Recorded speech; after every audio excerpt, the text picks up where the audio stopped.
Power Punchers, Calix Boxing, and D-Style. We are back. It's been a minute. It's been, what, about a month since we've been back? About a month. That's Some right. changes in the schedule. And we're going to be here on Wednesday nights moving forward. So we are back with a busy boxing schedule. And this weekend, woo,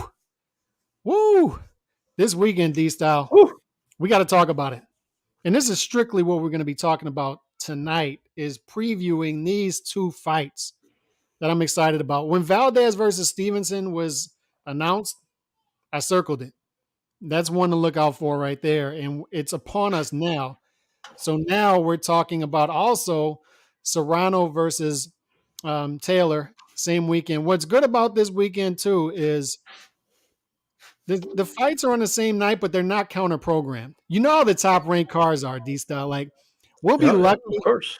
We'll be lucky after they do 27 segments on what's special about Valdez and his upbringing, and Shakur Stevenson's upbringing, bringing his tough upbringing. Hey, they got to sell us the fight that we're already tuning in for.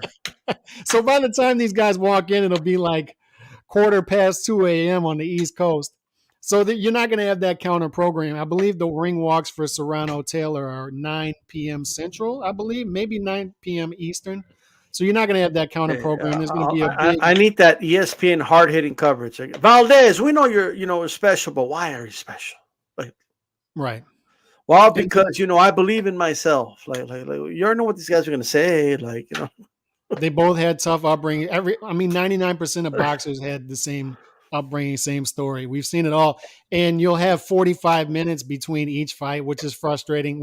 We'll have time to talk about that, but I love this fight, Valdez versus. And let's not forget, like, Timothy Bradley, like, is gonna no-sell the fight. Like, I don't know how he could beat Shakur. Shakur's the best. I mean, I don't think you beat him. Like, bro, like you're like, don't you want people to tune in? Like, what are you doing?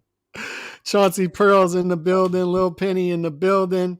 Puro Sur Central IBXO. Puro Sur Central. There you go. There you go. Nando in the building.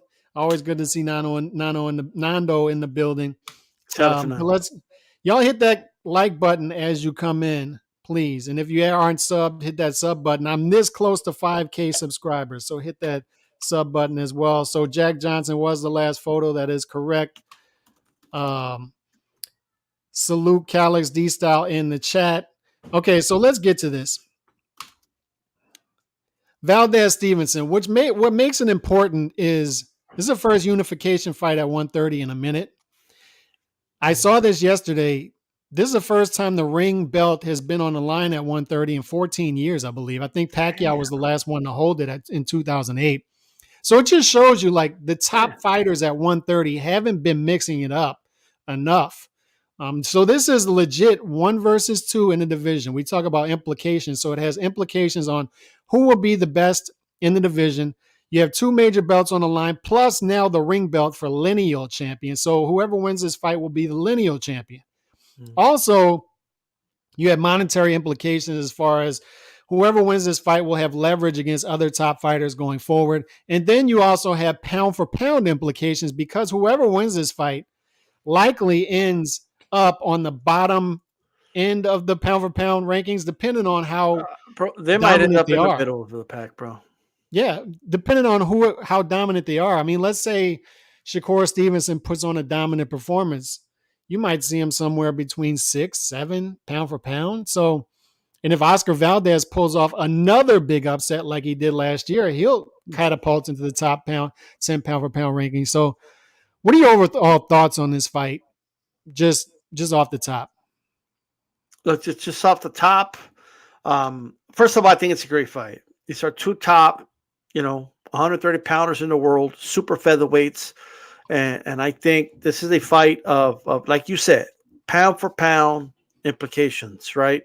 Mm-hmm. Many people didn't think this fight was going to happen. And who could blame boxing fans for being as disgruntled as we are and not as optimistic? But this has been proven to be a really good year. We're getting a lot of great fights, and this is one of them. Right. I have my thoughts on who's going to win. We're going to touch on that, but we don't know unless they actually fight. There's what we think and there's what we know. We don't know until they fight and they settle it in the ring, because all of us have been wrong before about what we think, right? So this is why things need to be settled in the ring. Mm-hmm. I think Valdez, he's coming off a very bad performance against Conceição. Before that, he had a great performance against, Burchell. But, sometimes things come in waves. So if you're going to have your bad performance, you're better off it being against Conceição than Stevenson. So I think this could be the wave where now Valdez could have the good performance, which I think he will, against Stevenson. Stevenson, opposite, coming off his best performance of his career, in my opinion, against Herring. But let me add this caveat. Mm-hmm. I was not one of the people that thought Herring had a shot. I know a lot of people were out here, I don't know. I think he could beat Stevenson. I said, I don't know. Yeah. I think he's being overvalued. I think the win over Frampton is being way overvalued. That's a small guy, way past it, that he beat. I don't want to take away from Herring, but he's a tough guy, tough Marine. But at the end of the day, I've seen him get pushed to the limit before and not want to continue a fight before. I've seen him in very tough fight against opposition that's not at this level before. And I always said this about, in fairness to Herring, if you have to come in shape and ready, and be in good condition to fight a Herring, because he's going to come in great condition, great shape. He's always in phenomenal shape. Mm-hmm. But I think he was just outgunned against Stevenson. So with that said, this is a much better fight and a closer fight than the Herring fight, in my opinion. So let's touch on that real quick, the value of both these fighters coming in, because we've seen, and I talked about it earlier, the betting odds. And Valdez not getting much respect from Vegas at all. And not only that, from a lot of boxing fans, I don't know if you've seen anybody just straight up pick Valdez to win the fight, but I haven't seen that yet. There's some, there's always people, right? But I have seen some. There are some people picking Valdez to win, but a lot of them have one thing in common. They're Hispanic, right? Mm-hmm. So like there's going to be some bias there, right? But the question would be, do you see any white people, black people, any Native Americans, any Pakistanis, anybody from the UK picking Valdez? No, that's just the reality. Like, I'm just being honest. It is the reality.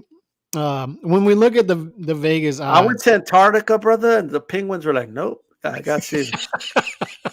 the penguins were like, and the Eskimos were like, we got Stevenson 12 rounds to none in this one.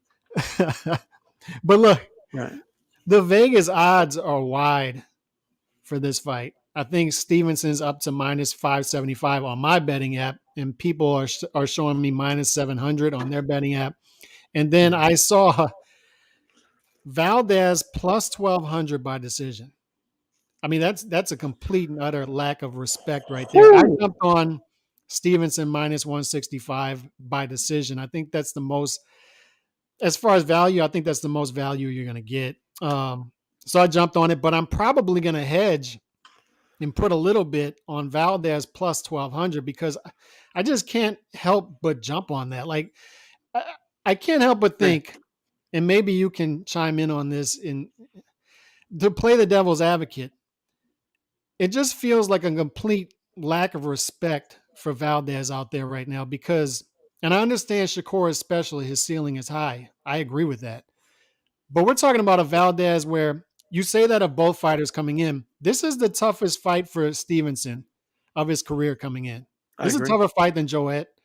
Also, 100. This is the toughest fight for Valdez. It's the toughest fight of both fighters' careers. So we don't really know what Stevenson will show up if Valdez has success pressuring him early, right? If he really gets into his chest and has some success, and as I stated earlier, we're going to look at the punch output because if Valdez comes in, like you said, their camp likes to start off a little slow, a little measured in fights. If they start off that way, I don't think they have a shot because I don't think you can win 7 out of 8 rounds going down the stretch against Stevenson. I don't think they're going to stop him either. I think they got to jump on him early and try to get that pitch count, that punch count to 50 to 70 per round instead of 35 to 50 because if it's an economical fight, Valdez doesn't have a shot against Stevenson. He just doesn't.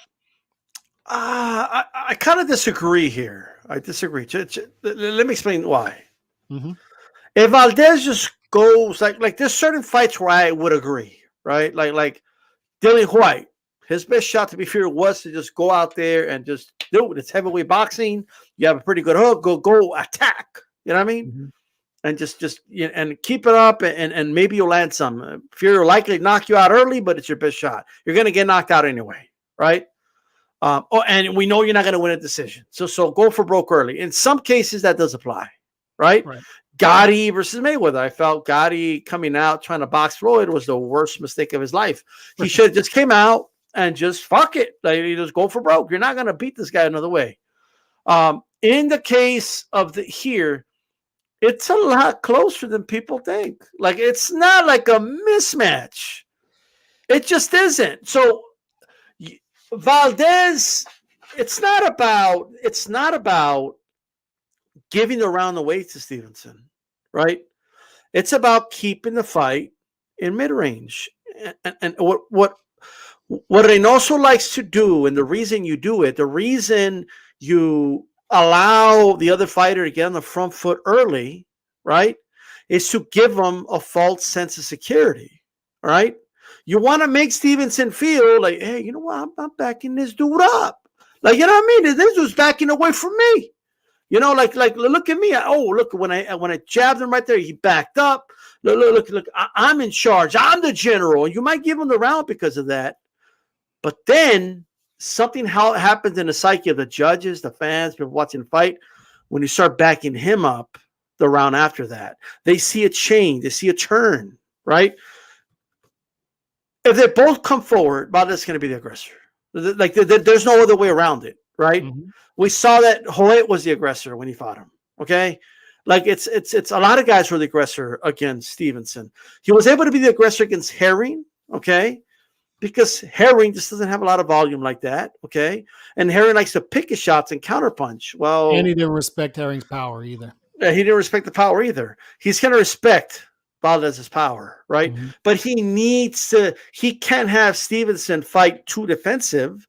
It's going to be very hard to beat him that way. It's going to be very hard to beat a very defensive Stevenson. You need to give him a false sense of security. You need to allow him to be the lead at times. That's what Canelo did, and I'm not comparing, but Canelo did to Billy Joe. He allowed Billy Joe to pressure him, to come at him at times. He allowed Plant to come at him at times, right? To give them that, like, you know what? I am in this fight. Look at me. I'm right here. Hey, mama. Look, I'm backing him up. You know what I mean? But then what happens? Now they got to meet you in the middle, right? Now when you're turning in the middle of that ring, and now you're at mid-range with them, right? And that's what Valdez wants. Valdez likes to fight at mid-range. Okay, now it doesn't mean he's going to beat Shakur mid-range, but that's where he wants to fight, okay? And to me, he needs to go for the body. Herring did a good job hitting the body. He was landing jabs to the body. So that is there, okay? Go back to Broner versus Malignaggi. Broner had the shell. Well, what did Malignaggi do? He used volume, and he threw the jab to the body, okay? He forced him to put the hands down, okay? Now, granted, Shakur has way better footwork than Adrian Broner, okay? So it's going to take more than that. But here's the thing. I saw Joey Gonzalez when he was the one being the aggressor. He caught Stevenson at least twice with a really good hook when he had Stevenson against the ropes. Mm-hmm. He is open to that punch. Valdez moves a lot better and is a lot smoother, and he's a bigger puncher than Hoyt. Okay? So Stevenson's going to have to get the fuck out of the way of those ropes. You know what I mean? But I saw Hoyt do it, right? Why can't Valdez do it? You know what I mean? So that's what I think. It's strategically, he needs to allow Stevenson to be the aggressor early, so then that way he'll be less defensive in the rounds after that. And in the middle round, Valdez always has that little break. Even in a fight he dominated against Michelle, you have to take a little break in the middle rounds. People forget about that, right? Mm-hmm. And Shakur's going to be the aggressor there as well. But I'm telling you, man, I don't think it's going to be that easy of a fight for Mayweather. Like, Yeah. So hit the like button as you come in. Leave us comments on who you think is going to win the fight. But just a couple points that I want to make to try to um, just trying to push back a little bit. Um, I'm hearing from people that Shakur could possibly stop Valdez late. If he does that, it has to be something as far as cuts, a broken orbital bone, attrition. I just don't see it happening. The reason I don't is you got to look at the Nakathila fight. The Nakathila fight, Shakur didn't open up in that fight because we all said the criticism of Stevenson in that fight was he didn't open up and stop Nakathila. Nakathila was there to be stopped. We all saw the telegraphic punches of Nakathila from a mile away. We know Stevenson saw him, and he didn't try to counter him with power. He moved a lot more than he should have. But what happened was he felt Nakathila's power, and we saw against Burchell, Nakathila does have power. But Nakathila is a one-handed puncher. Valdez is a two-handed puncher, and Valdez has power. So I just don't envision a scenario in which Stevenson starts to open up as the fight goes on um, and try to stop Valdez. I think if Stevenson's game, he may say he's going to knock Valdez out. He may even believe it at this point. But I think once he feels his power, in the later rounds, if he sees a decision is there, I don't think he's going to gamble. I don't think he's going to try to get Valdez out of there. I think he's going to try to coast to a decision victory. So I think that's, for the most part, off the table, in my opinion, a stoppage from Stevenson late. I just don't envision that scenario. But I sort of disagree with you on Valdez's strategy coming in because I just think he needs to be a high volume fighter early, try to take the fight to Stevenson, and particularly dig to the body against Stevenson and try to slow him down and try to make him more stationary because I don't know. I just think if Stevenson gets comfortable early, then that spells doom for Valdez. Does it When though? Stevenson, I think so. Like I just I don't really envision Valdez being able to get mid range against a guy with longer reach, southpaw, who has good footwork, who will get his front foot on the outside of Valdez's front Right. foot. I don't envision a scenario where he has success in the I middle I of the think, ring at mid range. but listen to what he said. If he feels comfortable, right, he can give him a false sense of security, True. right, and that's how you set up trap because Valdez isn't a come forward pressure fighter. Mm-hmm. So you want to turn him into something that he isn't. He's not going to win that way. That's not what he does. Like so now you got to fight the way you fought. You know the way that got you to the dance, right? I'm not saying you can't strategize. I'm not saying the volume shouldn't go up, but he still has to be himself.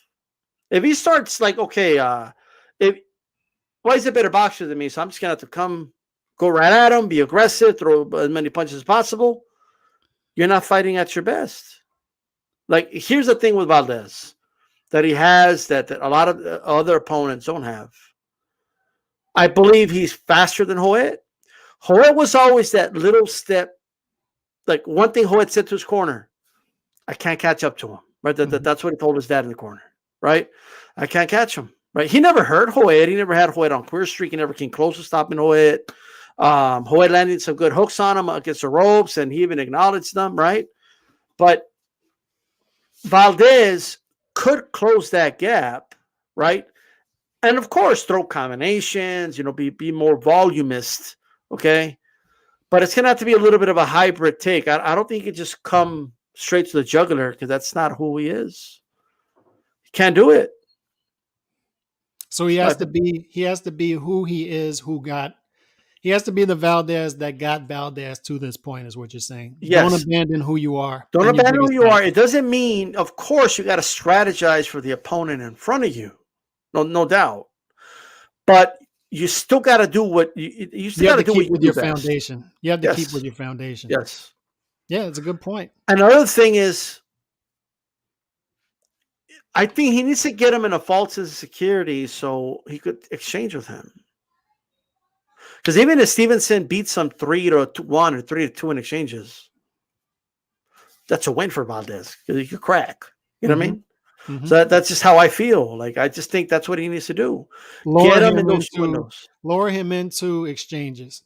However Yes. he however he however he can the strategy is as many exchanges as possible. That should be the strategy Yes. coming in. So And here's the other strategically, how do you thing. pull that off? Do you go straight at him or do you lower him in? Like you You know what said, you do? either way. You attack the points of the body that are easiest to hit. Mm-hmm. Don't jab him in the face, jab him in the chest. You know what I mean? Okay, like he's gonna feel though. It's I don't care what anybody says. When you get touched, like your body reacts, right? Mm-hmm. Uh, um, Shoot, even if the elbow's covering the body, shoot the body shot anyway. Okay, like just do it anyway. You know what I mean? Shoot, shoot shots to the shoulders. Do it. Like don't do what Herring did and look for the perfect shot. It's hard to find that shot, right? Yeah, and a Just guy like Herring, he has trouble setting up shots against a Stevenson, right? So yes. it's tough for him to find those openings. Yeah. Valdez may be able to do that. There's also another thing that Stevenson was doing in the fight with Herring. He was kind of doing the shell and is leaning back, right? Mm-hmm. Well, that's when you throw more than 1-2 punches. You throw 3, 4, 5. You throw more. You force him to move the hell out of the way, right? Yeah. To readjust. Even if And they're I hitting think arms. Even if they're hitting arms. yes, absolutely. Even if they're being And that's why I agree with you. Where if you throw more, if you shoot to the body, right, and he blocks it with the elbow, but the judge is on that side, where the judge doesn't know if you blocked it, he might count that body shot as a body shot, right? So you got to throw, right? And I don't care what anybody says; those shots to the elbows hurt. They wear you down. Make it a physical fight, as the old saying goes. Turn it into a back alley brawl as much as possible, right? Make it ugly. I mean, I think that's what Valdez has to do, and I think he can do it. Yeah, and the other thing is when Stevenson's back touches the ropes, that's when you have to get off those combinations because, it's with anybody who had success against Floyd, who's just a master boxer and also cagey and also great lateral movement. But Floyd would take his breaks, right? And when he took his breaks, back touch the ropes, that's when you had to get off. So the guys who had some success, not great success, but some against Floyd, who won Versus some rounds, Chavez, yeah. it was Oscar. Oscar had his moments when Floyd's back touched the ropes. It was Cotto and it was Maidana. And what were those guys doing? They were picking their spots where they were throwing 4, 5, 6 punch combinations because 1 and 2 isn't going to hit Floyd. It's going to be the third, or it's going to be the fifth, or it's going to be the sixth that catches Floyd. And that's the same strategy I think you have to have for Valdez with Stevenson. Some kind of way they got to get him into exchanges, as many as possible. And then when they get in those exchanges, you can't be afraid to get countered. You got to let your hands go 3, 4, 5 punch combinations. You got to let them go upstairs and downstairs. Get him to drop his hands, go back up upstairs. It's easier said than done because it's tough to set up your punches against a master boxer. You're right. But it can be done if you're a special fighter as well. So we'll see how special Valdez is. Here's another thing, though. He couldn't really do this against Rochelle because Rochelle's a little more awkward, right? And they're not like traditional punches like that. But Stevenson has a textbook jab, textbook straight. It's textbook, the hook, everything, right? And look, I really don't know because I haven't seen this, but it is a Reynoso kind of thing. At least with Canelo, it is. The high guard, head movement, catching shots, right? And staying right in front of you, right? Canelo does it like when Canelo parries shots, he doesn't like parry, then come back at you the way like a Chocolatito does, really. Mm-hmm. But he does catch them, and then he's still right there, like the presence that I like to call a mid-range pressure, right? If Valdez can be catching those shots, right? Like even like a Cruz did it with Tank, like just be inside, catch the shots with a high guard. Okay, the question is, one, can he even be successful with that? I don't know because I haven't really seen him implement it, right? But it'll be interesting to see if they could do that in this fight. But second, if he is successful with it, is he going to get credit on a scorecard for it? Mm-hmm. because for some reason, fighters that use a high guard, for whatever reason, fans don't think of the high guard, and catching shots as skill, like when it obviously is, right? Will he get credit for that? Will he get credit for blocking the shots with a high guard or not? Okay. But the other thing is, and somebody said in the chat, if he stays on the attack, Stevenson will pick him apart. He could, right? But what if Valdez stays in front of him and Stevenson's throwing shots and Valdez is blocking most of them, catching most of them, blocking most of them, and then he's still in front of him, right? That kind of that fight stress and the stress you put on your muscle when you throw combinations, like, and then Stevens, he's going to be yelping all night, like and all that shit. And both of them, by the way, it's going to be, just mark my word, both of them, but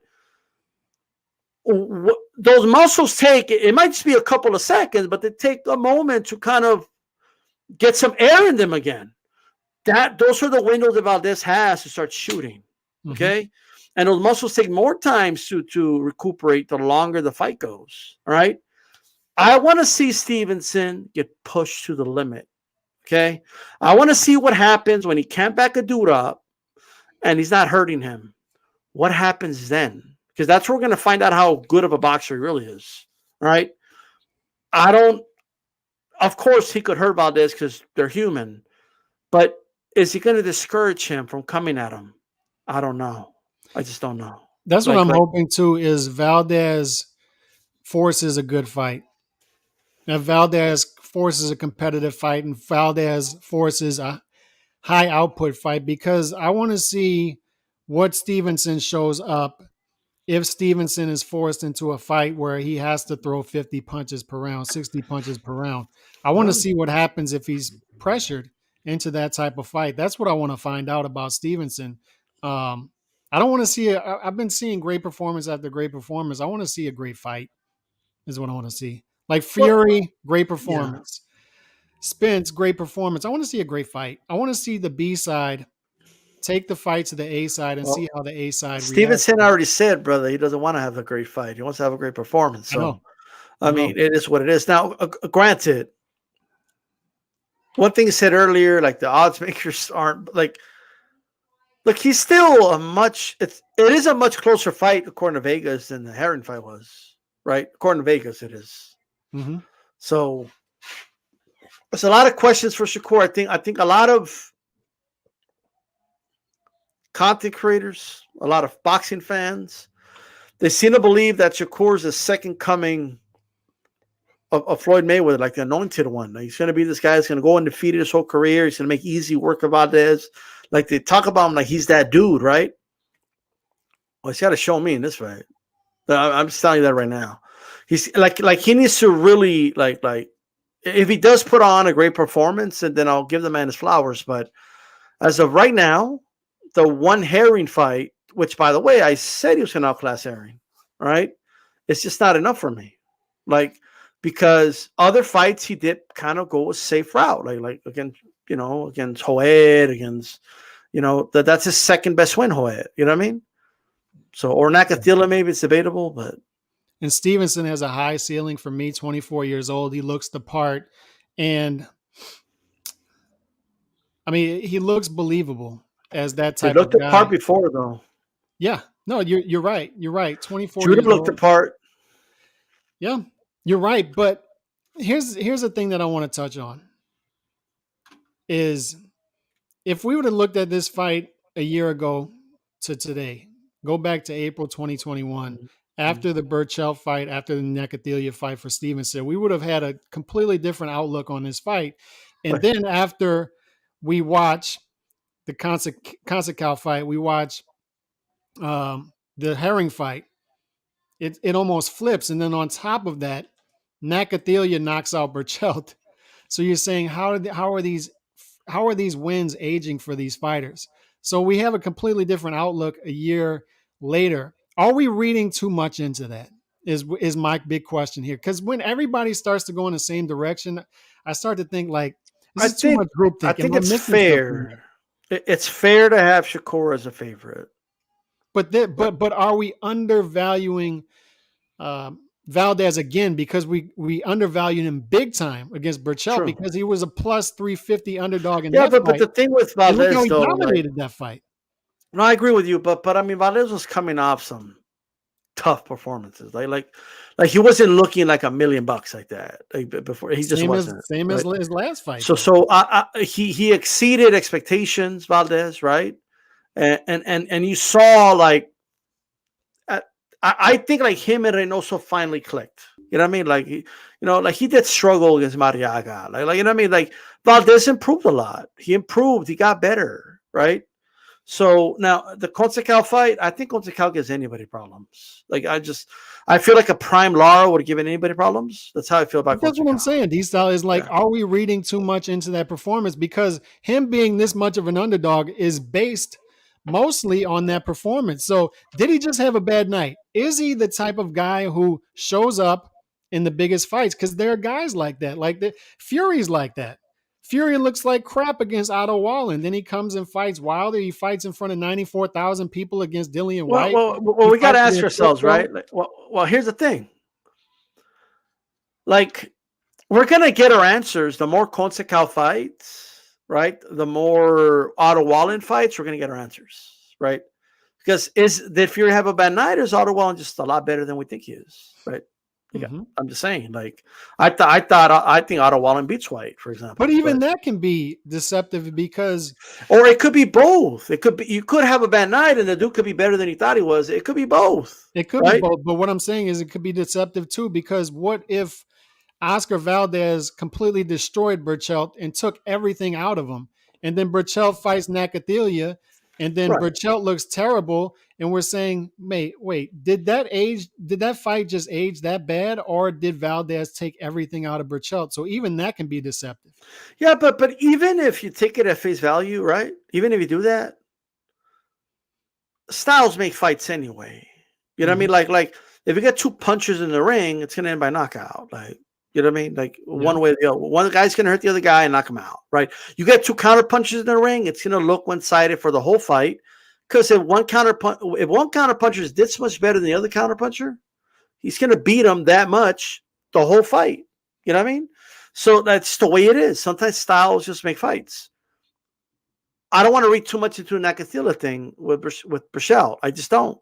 Because even if that was Burchell at his best, Stevenson fought a very defensive fight that Burchell's not capable of doing against Nakathila because it's a different style. You know what I mean? So all I know is this. Valdez, all right, had a tough fight with Conceição, a fight that I feel he lost. I scored a 7-5 for Conceição, personally, okay? With a 1-point deduction, it's a little closer, but I saw him winning. But in my opinion, Conceição is just like it's a fight that would give anybody problems. Like I think he wins at least 5 rounds, at the least. That's low end against any lightweight. That's including Stevenson, okay, or super featherweight in the world. That's my opinion. It could be so deceptive because boxing is such that a guy can look like dog crap in a fight in December and then come back in May and look like $1,000,000. So it depends on a lot of things. It depends on style. It depends on what guy showed up that night. It depends on if he had a great training camp or not. It depends on if he fights down to competition, if he fights up to competition. So to me, it's not just as simple as saying Stevenson is going to dog walk Valdez. I just can't help but think when I see this many people saying, "Oh, Stevenson's going to easily beat him," we got to be missing something. But let me ask you this though: number 1 versus number 2. But let me ask you this: lineal championship in this division in 14 years. But you did say this is what you said. You said, you know what? I want to see like a good fight. I don't want a good performance. That's what you said. Yeah. Right. So when you hear people keep saying, oh, he's going to have a great performance, I think that's you internally saying, nah, that's not what I want. Right. And that's why you're questioning it. Yeah. You know what I mean?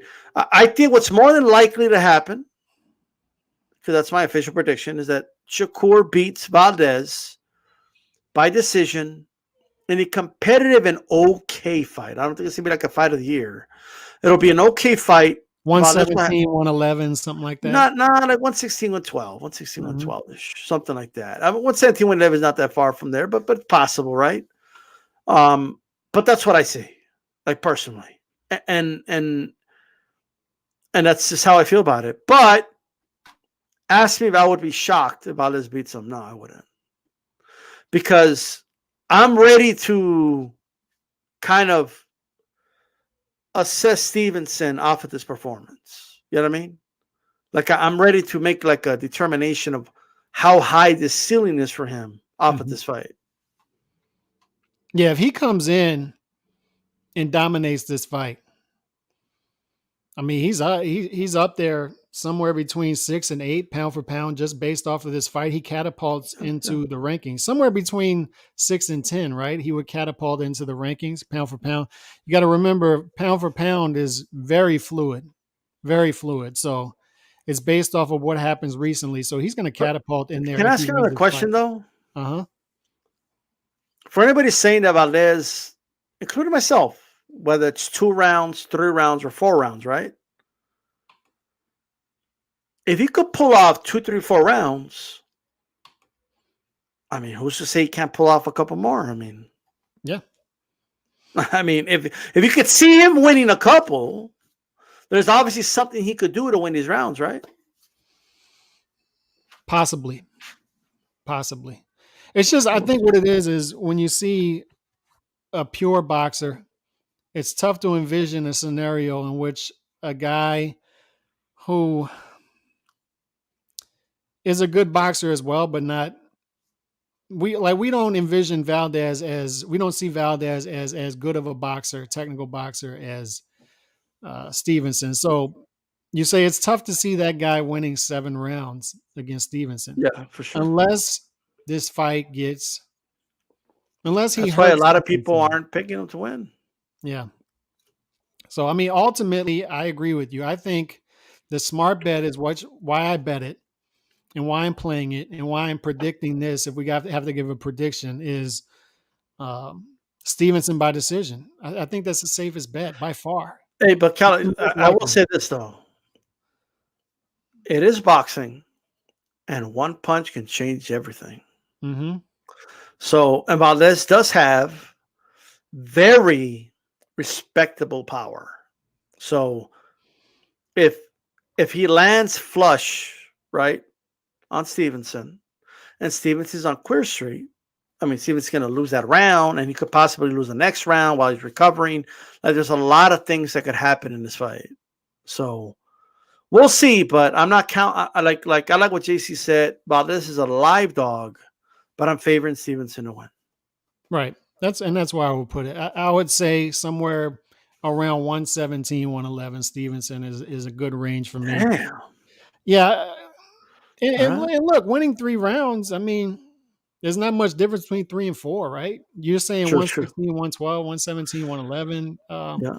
I think in that range is fair in the most likely scenario. I think Valdez is good enough, a really good fighter, and good enough to win some rounds off of Stevenson. I think he is good enough to execute the game plan for 3 or 4 rounds. But is he good enough to execute the game plan for 7 or 8? I just don't see it.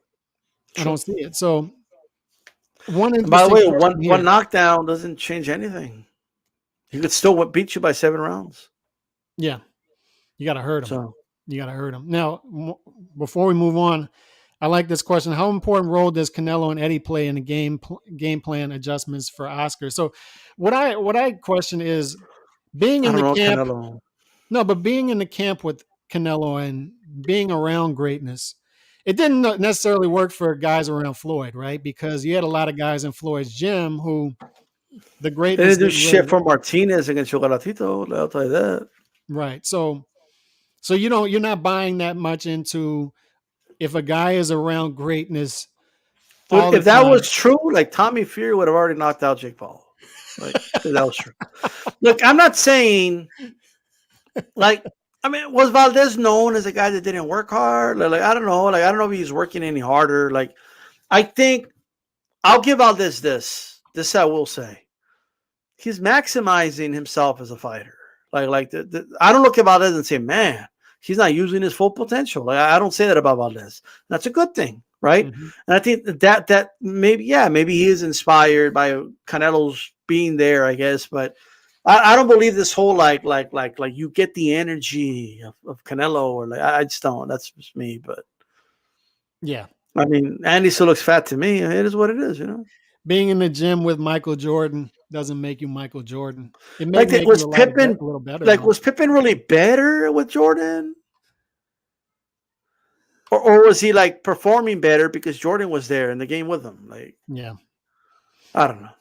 yeah, all fair You points. you Now, you pass it to Jordan, you're going to have more assists than if you pass it to somebody else. It doesn't mean he's playing better.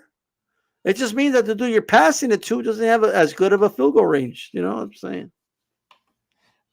one thing I don't agree with is this right here. That, and shout out to Go Mario P. I just disagree that they've already accepted defeat. I don't think.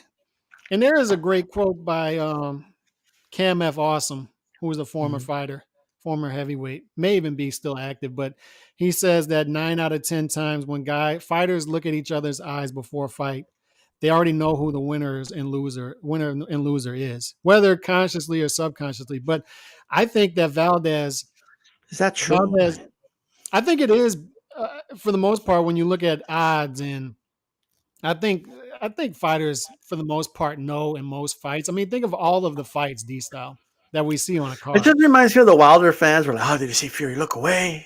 Fury, like, But I don't agree with this. I think Valdez and his camp fully believe they can win the fight. That I do believe.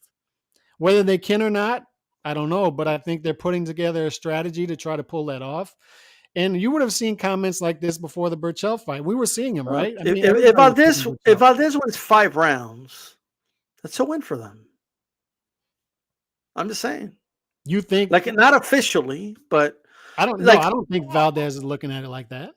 No, I'm not saying he's looking at it that way.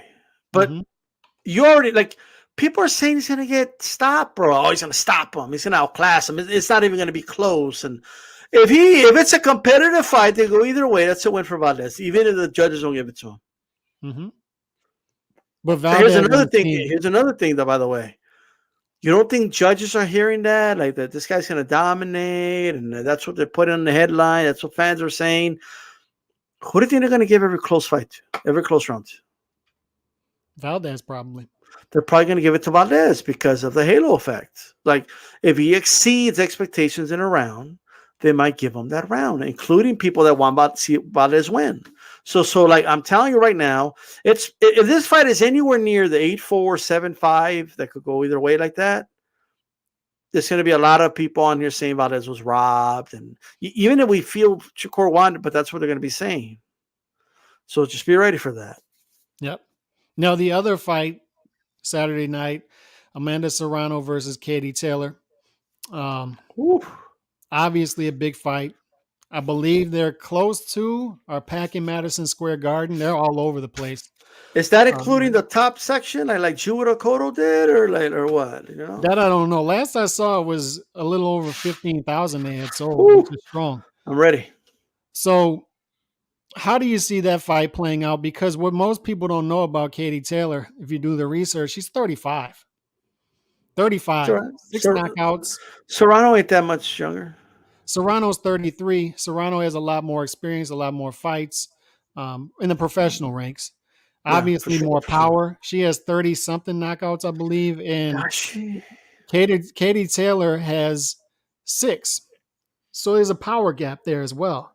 So is Katie Taylor that much better of a pure boxer than Serrano in order to outbox her and stay away from the knockout? So, look, here's what I'm looking at, right? And look, first of all, let me just say this. The promotion for this fight in the last 24 hours been great. Has, like, blown Valdez Shakur out of the water. Like, it just has, right? Because Top Rank promotes the fight on the live telecast. They don't promote it before. Like, which I've never understood, right? They should be releasing these interviews on ESPN before the fight and not on the live, like making us wait till midnight to watch it, right? But great stuff. I mean, they're getting WWE wrestlers, interviewing these girls, or they're getting, and I don't care what anybody says. I mean, WWE is one of the biggest social media outlets out here. You know what I mean? And people, talk about, oh, Logan Paul's got 20 million subscribers. WWE has 70 million. Okay. So like just put that in perspective. But not only that, I mean, you're seeing celebrities talk about it. A lot of older boxers are talking about it. It's in Madison Square Garden. And look, I'm not a big fan of all the weird virtual signaling that happens nowadays, but it is significant for women's boxing. It is, right? Yeah, wait, let me stop you. Can you Yeah. explain why? For people like me who don't follow female boxing as closely as, say, you and Ring IQ, and some Well, others. I don't follow that much, But explain why this is historic.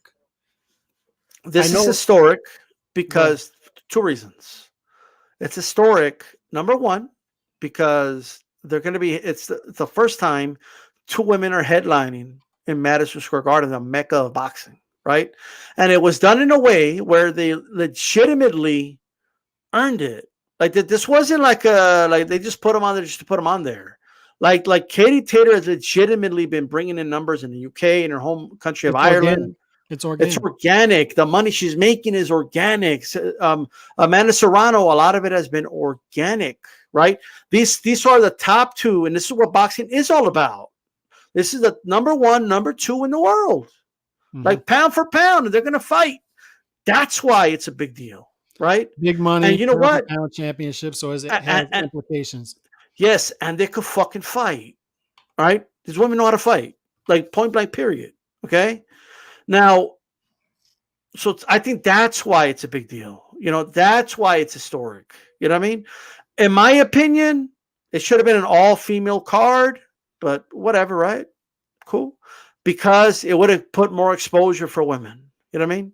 Mm-hmm. But they're going to have some, which I don't have a problem with, but they're going to have some, dudes fight on the undercard as well. For everybody excited to watch Jesse Vargas again. You know what I mean? But that's why it's a big fight. That's why it's a big deal. Right. But I'm going to say this. Can people stop with the whole, which one are you going to watch? They're not going to be on at the same time. You can watch both. You can watch both.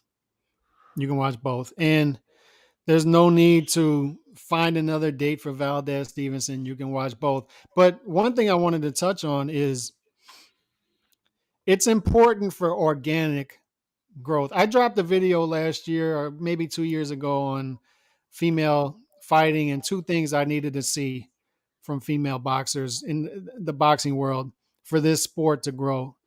One is, and really you need three things. One, you need more females in the gym at earlier ages. I have two daughters, and I'm sure you can hear them in the background screaming right now, maybe. But you need to. Your mic's that good. We can't hear anything about it. But you're going to have that naturally, right? We all want for our daughters to be able to defend themselves. So I think naturally you're going to get more of that as time goes on. The next generation, you're going to have many more female boxers, just like in the UFC, right? You have a lot of female UFC fighters, MMA fighters, because they're learning the sport at an earlier age and is being featured more. So you need that. You also need more knockouts.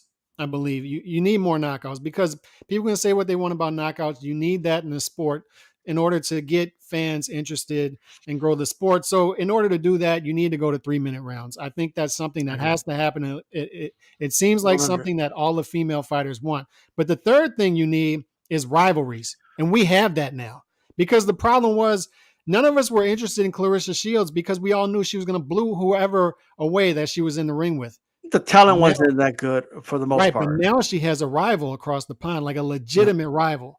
Now Serrano and Katie Taylor are rivals. We have rivalries, and that's what made female tennis so special is you had Navratilova versus Chris Everett or whatever it was. You had Venus versus Serena. You have natural rivalries at the top of the tennis rankings for females, and that's what made the sport watchable and fun. Now you have that in female boxing. So you're getting that. But also what I want to point out is you need a mixture. Like you have people on one side who say look, we shouldn't be subsidizing female sports, right? The WNBA, if they can't walk on their own, they shouldn't exist. I don't agree with that. The problem with that is, once again, we have daughters. I don't. If my daughters, one of them is 4 years old and she shoots in the driveway the basketball for an hour. She loves it. 18 years from now, she keeps playing basketball. I don't want her to have to go to Australia or Lithuania to play basketball and get paid. I want her Right. to be able to stay here. So it's important to subsidize female sports to a certain extent, but it's also, we need the organic growth, right? It can't just be full subsidizing. And We I need want the to touch on organic growth. that Go ahead. because for the longest time, like I always felt, and I don't know people's intentions. I could just tell you how I would feel about things, right? Like I always felt like I was being pressured or shamed Mm-hmm. into like you gotta watch WNBA or you're a sexist. Like you know, like what? Like what? Now, I Yeah. haven't watched it because it hasn't grabbed my attention like that. That's why I don't watch it. Okay. Women's boxing. I wasn't following it because it didn't grab my attention. Right. It needs to happen organically for me. I shouldn't have to be told to watch it. I should just want to watch it. Like Mm-hmm. this fight, I want to watch it. You know what I mean? Like I can't wait for this fucking fight. So that's organic. You know what I mean? And I always felt like you know, and okay, where's the women's support? Like, where are the women that are Exactly. supporting, right? And, Exactly. and but now what I'm seeing with this fight, what's beautiful about this fight is that you have WWE that they're using their women wrestlers to interview these two girls, and now little girl. I just interviewed a girl that was inspired by the female boxers, and she's boxing. Okay, and she's gonna go to the Olympics in 2 years, more than likely. She needs to, I believe she still needs to qualify, but knock on wood. But like that's inspiration that women's women's boxing inspired her to do it, not De La Hoya, not men's boxing's always been around. That didn't inspire her to do it. It was the women's boxing. But now because of the Olympics and you did say something, most of them want the 3 minutes. The old school fighters didn't want it. It's the ones coming out of the Olympics, okay? It's the ones coming out of the amateur system, the young girls coming out that want the 3 minutes, okay? So that's the important thing, and that's what they should get. You know what I mean? And I gotta say, I want to see the sport grow. It's growing. I see the. I mean, look, Lucia Riker was talented. I think Christy Martin was a hell of a puncher. Uh, Layla Ali was talented. Ann Wolf was a fucking puncher. But those are few and far between. What I'm seeing far more like Alicia Baumgartner looks really talented to me. Katie Taylor Serrano looks talented to me. I mean, Marshall looks really talented. She's knocking girls the fuck out, and she's like a boxer puncher on top of that. Shields, I mean, I never said she couldn't. She could box. Like, you know what I mean? I'm not taking anything away from Shields, but she needed, like you said, about rivals. She needed somebody to step up and challenge her, right? So that's what we're seeing now. Now, granted, is it where it needs to be this moment? No. We saw women's boxing divisions with 20 women, and they still have the audacity to have 4 fucking belts. Okay, that's crazy to me, right? And even the packed ones have about 100 women in it.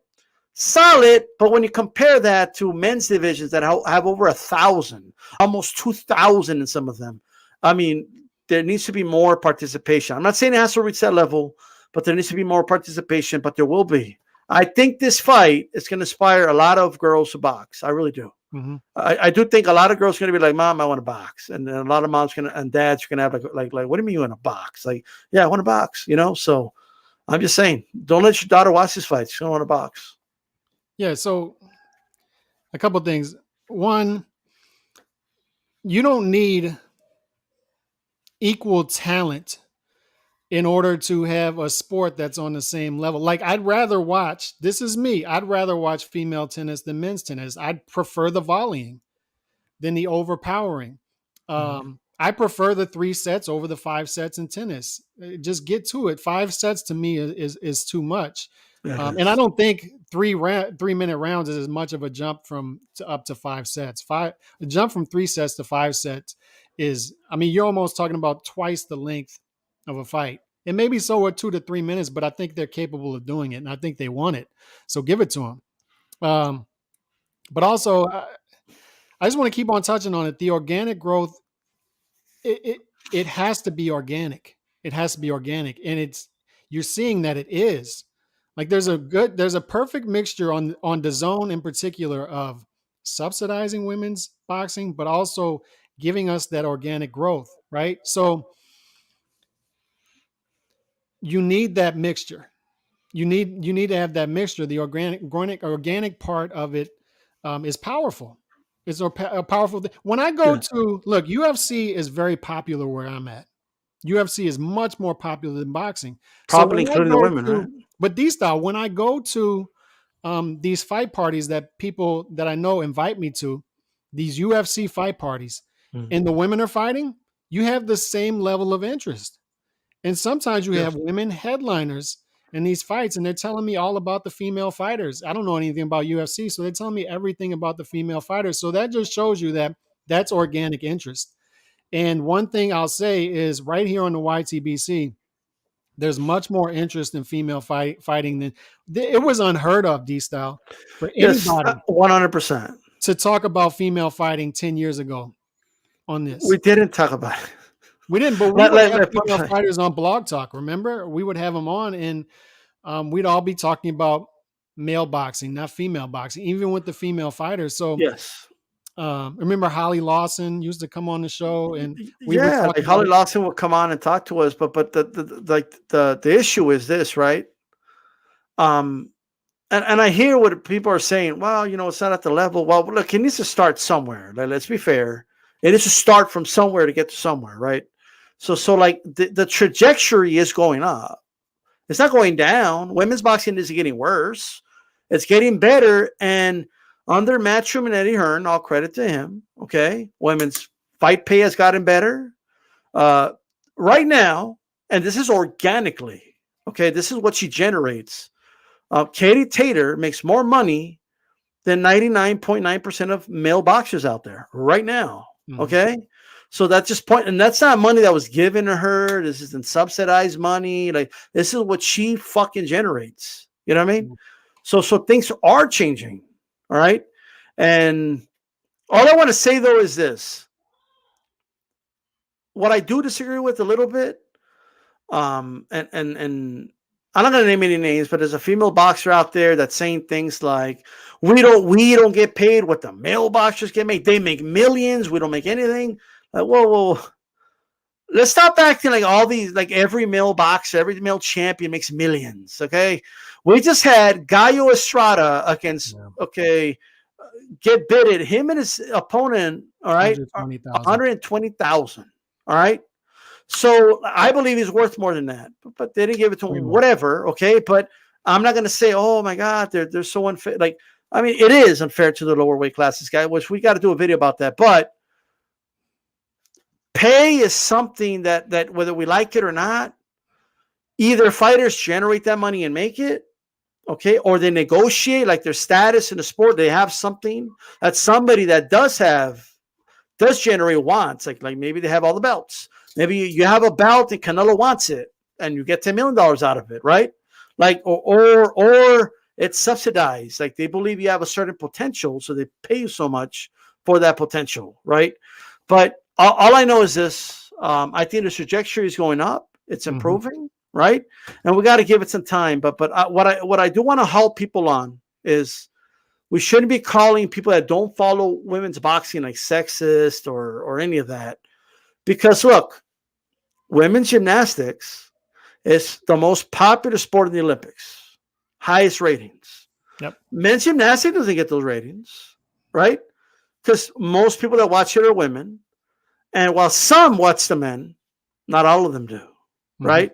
So that's all I want to say. Like, that is definitely a woman-dominated sport as far as the spectators goes, like without a doubt, right? I don't bother watching gymnastics. I just don't. right? I think what they do is phenomenal. They're great athletes, but I don't watch it. I'm not going to sit here and lie, right? But when it comes to boxing, the vast majority of fans are male, right? We need more female fans. Mm-hmm. More women start watching boxing. How do we do it? It's just natural. We got to get more women to start boxing. We need It's a to numbers inspire game. more little girls. Yes. It's a numbers game, and those numbers are going to be there because, as somebody said earlier, you need more female fighters, and that's going to happen. And as you get more female fighters in the building in these weight classes, you're going to have more rivalries naturally brew up, and that's going to lead to a more popular sport. Because I'm telling you, rivalries are important, no matter what it is. When you don't have rivalries in the NBA is just not as good. It can be any sport. You needed Brady versus Manning in the NFL. You need those rivalries to exist in order for the sport to be great. One of the problems with baseball right now and why it's not as popular as it used to be is you don't have those natural rivalries and you don't have the names that you used to have, the marketable names. And a lot of that Of has to course, do with look, the NFL is the most popular sport in the country, right? mm-hmm. And what do? They always say this. Oh, it's going to be Joe Burrow versus Mahomes in the AFC champ, even though they literally don't play against each other, right? But that's what they do because they need to they need to make it a rivalry. That's what we do. Like a rivalry is everything. Like I'm just saying, I think I'm actually excited for this fight. I got to be honest. It's growing on me. They were on USA Today, and I think it's a well-earned clout, whatever you want to call it, that they're getting, because like we talked about, it's going to be in women's boxing going to be in a good spot 10 years from now, even better spot 20 years from now. Because I'm telling you, a lot of fathers like me are going to put their daughters into boxing, into MMA, into karate, and it's a numbers game. You're going to see more of them pick this up professionally, amateur-wise and professionally, as time goes on later on in life. It's just going to happen. So it's a numbers game. Katie Taylor started boxing as a little girl, right? Mm-hmm. And I just found this out because she had an interview today. She had to pretend to be a boy to box when she was a little girl. Mm-hmm. That's what she had to do. She was around like almost 15 when finally boxing was legal for girls, and she was in the first women's boxing fight, amateur, right? Over there. Like, that's crazy. Like, boxing is the only sport. This is crazy. The only Olympic sport that did not allow women to compete in that sport until 2012. Yeah. Like, the sport of boxing is behind. I don't care what anybody says, right? Mm-hmm. All right. But at the end of the day, it's catching up, man. I'm seeing it. Eddie Hearn's doing a good job with it. He's doing a good job with it. I'm not sure about Ebony Burgess, but other than that, So who do you have winning the fight officially? Because I'm going with Katie Taylor. I'm going with Katie Taylor too, but it's not crazy to think Serrano could win. This is a good fight, bro. Like, it really is. But I will say this. People keep talking about Serrano, and I keep hearing this, like, oh, Katie Taylor, she hasn't looked that good. And I think she beat up Jennifer Hahn pretty handily. Her last fight, I don't remember the name of the opponent, but she beat her pretty wide. Jonas, who's a really good, pretty solid, right? I think she beat her pretty wide too. I didn't even have it close, to be honest. I think whoever scored, the judges were way off on that one. She dominated Miriam Gutierrez. I mean, Pursoon, those fights were close, right? But Pursoon was a fighter like with almost 50 fights, bro. Like I mean, it's not like Pursoon's this like spring chicken. And I don't know if Serrano could beat Pursoon. I just don't, right? So, and then she already beat her sister, Cindy. She, like, I don't know if you know that, but she already beat her sister, bro. Like, she beat the other Serrano already, right? So what I'm saying is, I think for revenge.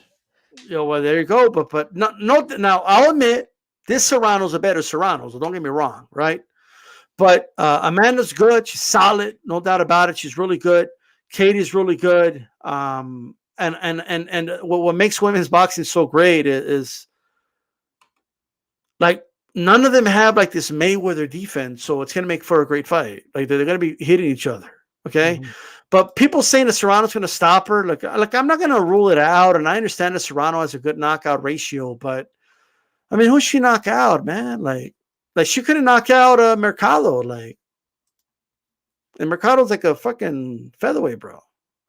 You know what I mean? And I thought Mercado actually put up a pretty decent fight until her orbital bone got fucked up. So the movement was bothering him a little bit. You know what I mean? To the point where the trainer of Serrano was all angry at the end of that fight. So all I will say is this: I think Katie wins a tough, like I'm talking skin of her teeth decision, and then I think it would be perfect to set up the rematch with 3 minutes. Because then people are going to be asking, oh, but what if it was 3 minutes though? And then that's a perfect setting for a rematch, and it could push the way for 3 minutes for the women. That's what I think is going to happen. But and one more thing, Katie Taylor beat the welterweight champion. What's her name? McCaskill. Says it went over her. McCaskill was like a come forward, strong fighter. She couldn't stop Katie Taylor. I don't think Amanda's going to stop. Amanda could win a decision, but I don't think she'll stop her. So D-Style's predictions for this weekend are Stevenson 116, 112 is somewhere around there. Good fight, competitive, but a pretty comfortable decision by Stevenson, and Katie Taylor by decision as well in a tough fight. And I agree with that. I go with Katie Taylor by decision, and I go with Stevenson. I think he's going to be a little more dominant than you're saying, maybe 9-3, something like that. But Valdez is going to have his spots. He's going to have his spots. When Stevenson's back touches the ropes and he lets his hands go, he's going to have his spots in this fight, and it's going to be competitive. So that's my predictions. Those are your predictions. Great fight weekend. Looking forward to it. More content coming up this week. Where's the roundtable this weekend? Okay, roundtable's going to be on Ringside Reporter. Look at JC. He's promoting Ringside Reporter. Okay, that's the logo. But that's where it's going to be, man. Great stuff. We're going to continue this. Is Tyson Fury and all 10 great discussion. And by the way, shout out to everybody that tunes into Aftermath every Monday, man.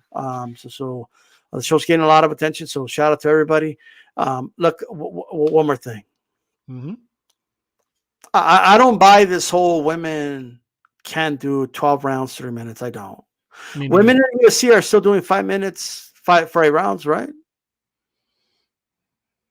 They don't tell the women they can't do 5 rounds in the UFC, right? So like that's all I'm saying. Like it's so different in the weight classes. Like heavyweights fight heavyweights, welterweights fight welterweights. Women are fighting women. So like it's not like we're putting them in there with men. Like with each other, yes, I think they can go 3 minutes. And the good thing about that is, like we've been saying, it's going to lead to more knockouts, which leads to more eyes, which leads to a more popular sport, which leads to more money. Mm-hmm. It leads to more economic opportunities for these competitors. So I think it's all good. And the big thing is D-Style, they won it. They won it. So why we need to stop doing this thing. And it's usually people who are virtue signaling who do this thing, and they tell on themselves. They do this thing where they yell from the mountaintops for equality, equality, equality. But then anytime a hurdle is in the way, or anytime we ask for something tougher, they act like these fighters are damsels in distress. We can't do that. They want it. They want 3 minute rounds. Give them the 3 minute rounds. Let's do it. We all know it's going to be good. 100. So let's do that. Look, man, I mean, they're not damsels in distress, brother. Like I'm just saying, let them do their thing. Let them do their thing. They're fighters. So treat them like fighters. And look, no one's forced to watch. If you don't want to watch the fight, don't watch it. Right. But what I'm saying is it's there. It's and it has everything I like in a fight. It's undisputed. It's a number 1, number 2, and not only the weight class, but in the whole sport of boxing. I'm in. I love competition. You know, I'll watch 2 dudes. Like, bro, if I see 2 pigeons and they're the 2 toughest pigeons, like I'll watch them fight, brother. I don't give a shit. Like, yo, okay, who's the boss here? You know, you ever see 2 cats go at it for territory? Like, I watch that shit. Like, whoa, who's gonna win this one? And sometimes I just go by. I just go show them who's the boss. You know what I mean? Like, yo, get the fuck out of here. And they both run. You know what I mean? It doesn't D-Style. It doesn't matter what it is. Like, if you have number 1 versus 2, they both think they're better. They're Think true about the shit rivals. we It watch, doesn't matter if bro. it's darts. It doesn't matter if it's bowling. You want to watch People that. watch cars like drive around. I don't even know, like, you know, people are like, I don't know, anybody could watch women's boxing. Really? Like, people watch NASCAR. Like, that's literally just cars driving the same direction over and over, turning one. Like. Look, don't get me wrong. I don't want to talk shit. It takes a lot of skill and hand-eye coordination to drive at that speed. Don't get me wrong, right?